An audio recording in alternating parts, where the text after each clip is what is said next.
महाराष्ट्रात रिचार्ज विद्युत मीटर रद्द करण्यात यावं यासाठी बल्लारपुरातील सुजाण जागरूकांनी तहसीलदार साहेबांना आज निवेदन दिलं। या निवेदनामध्ये स्पष्ट बल्लारपूर शहरातील चंद्रपूर जिल्ह्यातील लोकांची मागणी आहे। चंद्रपूर जिल्ह्यात मोठ्या प्रमाणात विद्युत निर्माण केल्यानंतरही उन्हाचे चटके प्रदूषण आम्ही सोसतो, त्यानंतर विद्युत आम्हाला महाग। महाराष्ट्र सरकार हा अन्याय आमच्यावर करणं बंद करावे।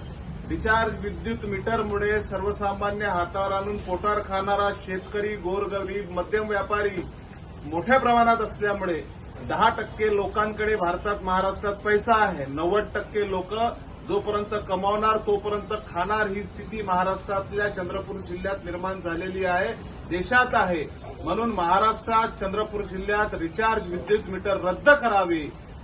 रिचार्ज विद्युत मीटर जर लावायला आले तर बल्लारपूर शहर चंद्रपूर जिल्ह्यामध्ये त्यांना हाकलणारच नाही तर त्यांना तडी देऊन सुद्धा आम्ही हाकलणार।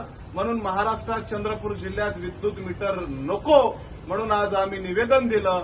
ताबडतोब रिचार्ज विद्युत मीटर रद्द करावे, अन्यथा आम्ही जन आंदोलन करू। महाराष्ट्रातल्या विद्युत मंत्री, महाराष्ट्रातल्या मुख्यमंत्री, पालकमंत्री, विरोधी पक्ष नेत्यांना नम्र निवेदन आहे की रिचार्ज विद्युत मीटर ताबडतोब बंद करावे, अन्यथा उग्र आंदोलनाला महाराष्ट्र सरकारनी, महाराष्ट्र शासन प्रशासनाने पुढे जावं।